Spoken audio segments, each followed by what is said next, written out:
Your next act normally performs in French, so it's very exciting to see him in English. Please give it up really big for Stephen Levesque.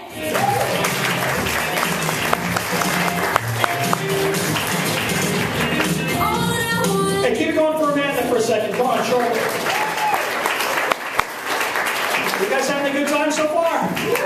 Oh, you guys are in for an amazing show tonight after I get off this stage, folks. And you guys are great. You know what, folks? There is no better feeling to me as a comic than having a good time on stage, folks. To me, having a good time on stage, having fun up here, feels even better than sex. You know why? Because it happens more often. I last a lot longer. I don't need blue pills an hour before. The more I make the ladies laugh, the better I feel about myself. I don't have to hug you and hold you and spoon you and cuddle you and tell you how much I love you every 30 goddamn seconds. And when I'm done, I'm the one who gets paid. Yeah, believe me, Canadian stand-up comedy pays what I like to call really good money if you live in fucking Cuba. But I don't. I've learned two things as a comic, right? Number one, if you're going to hit on a girl at a comedy show, make sure she's not the owner's girlfriend or teenage daughter. And number two, English comedy in Quebec not very popular. Then again, English anything in Quebec not very popular. So I run a small business. I run a small printing company out of my basement. I sell passports, driver's licenses, birth certificates. So come see me after the show. I'll hook you up. You know, just bring cash because I don't take American Express. You know, but I'll fucking make you one. We got a great crowd here. We got some couples here. We got a closeted couple here. We got a potential gangbang over here. We got a couple of... Hey, we have any students in the audience? I am not going to make fun of where you go to school. I'm not very bright. I've never even seen the inside of a university. Closest I ever got to university, I lasted 3 months at Dawson College. Well, that was a fucking waste. I was drunk all the time. I'd step out every hour to smoke pot in the parking lot. I managed to fuck 2 girls on campus in 3 months, and that's why they fired me. As a horrible security guard. So I live alone. You know, some of you think I used to have a roommate, but he died last year. Terrible accident, accidentally broke his neck trying to suck his own cock. And you think that's weird, you should have seen his chalk outline. I'm glad you're laughing at that, man. I told that story last summer in front of 300 people. The only ones who were laughing were the camp counselors. I used to love going to camp too when I was a kid. I got banned one year for sneaking into bunk beds and putting my penis on people's foreheads. But... a little fucked up, you know, folks. I don't give a shit what you think about me, folks. I think I turned out all right for a kid who was conceived in a Greyhound. Yeah, you think that's sick? I did that joke in England. They didn't think I was talking about a bus. Look a little fucked up. I just took a trip to Amsterdam. You know how I know I had fun in Amsterdam, folks? I don't remember shit.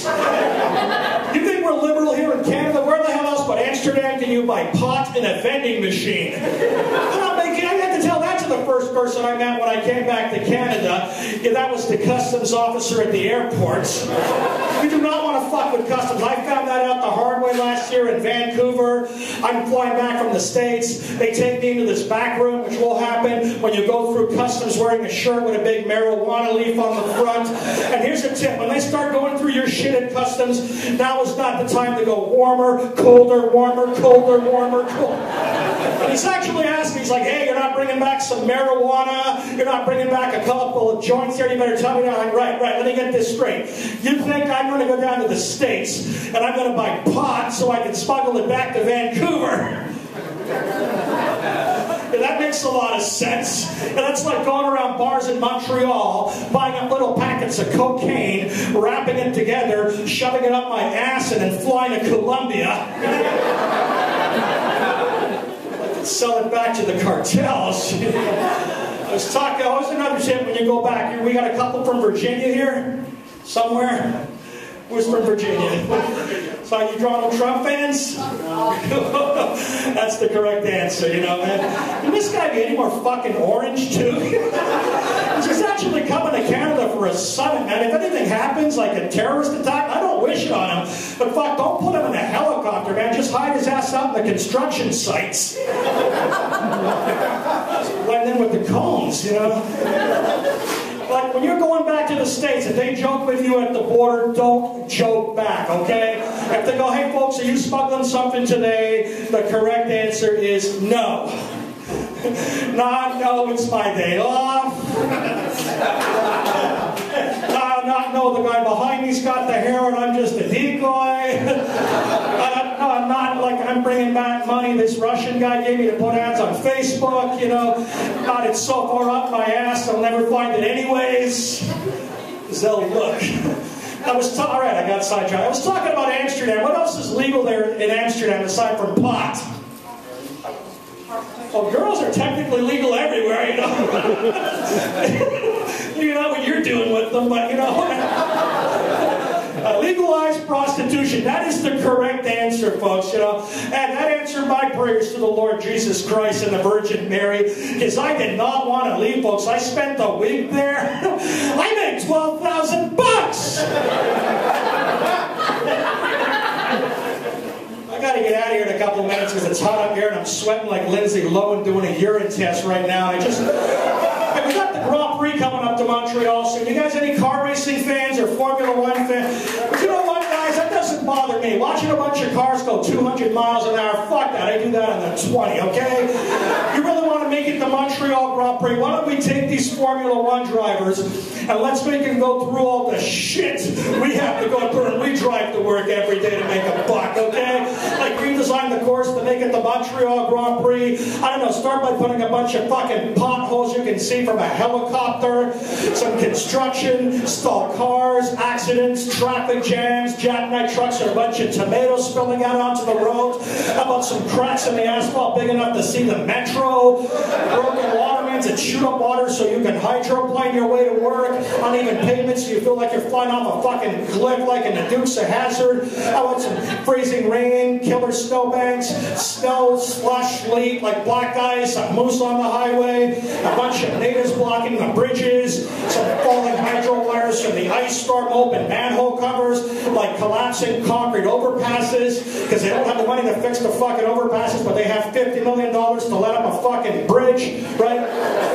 And then put 50 centimeters of snow on the road, leave people in their cars for 13 fucking hours when you clear every goddamn bike path in the city, double park a bus outside a donut shop blocking a lane, triple park a police car writing him a ticket for blocking one lane, even though the cop is blocking another lane to write the fucking ticket, block off another lane with like a city of Montreal truck watering plants in a rainstorm, make the lanes work without any fucking warning, like, oh, 4 lanes, 6 lanes, 2 lanes, 4 lanes, zoom, oncoming traffic, have the road go right, but a sign says it should be going left, and put a bunch of signs saying detour, detour, detour, detour, so you drive around the circle for 2 fucking hours, try to break the hell back where you started, then stop off at the bank to get a mortgage to buy another tank of gas, and lose 30 minutes trying to figure out which one of the 6 no parking signs that are stacked up on top of each other apply to your car, and just to piss off all the American tourists, hey, those signs are all in fucking French. When you get a ticket, it will be bilingual, and go back on the highway,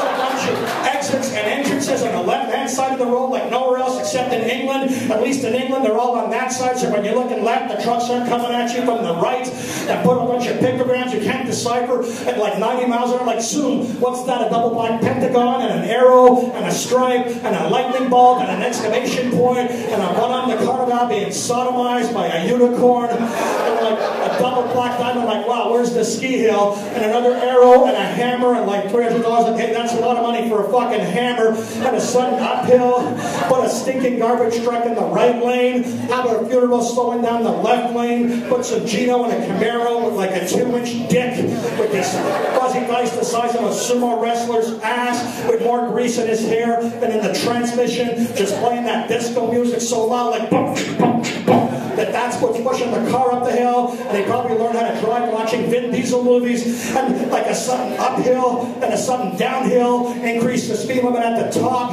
decrease it halfway at the steepest part where you can't slow down, but I'm flipping the fucking car over, put the photo radar at the bottom so we all slow down, right, waiting for the fucking, fuck you, man, and take off. How about a a couple of squeegee punks who don't even clean the shit off the windshield. They just move it around with their dry squeegees.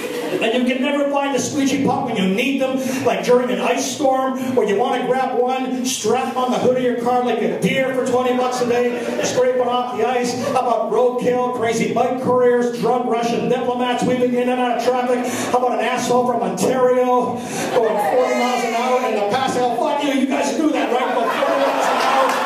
Drive a fucking minivan covered with snow, like a traveling igloo, with like these fuzzy dice the size of, you know, and like wearing your ugly blue Maple Leaf shirts. You don't realize the last time the Leafs on the Cup, Toronto was still called like Fort York or something like that. Like, let's have the coach like Luke Curran into the train track. You can see maybe sorry you can't get there from here. They can go all the way around. How about a lap from Montreal's Olympic Stadium with a concrete shower coming down from that roof all over your car at the finish line? Now see, that is a Montreal Grand Prix. I've been paying good money to see, folks. Thanks, I gotta go back there and breathe. Thank you very much.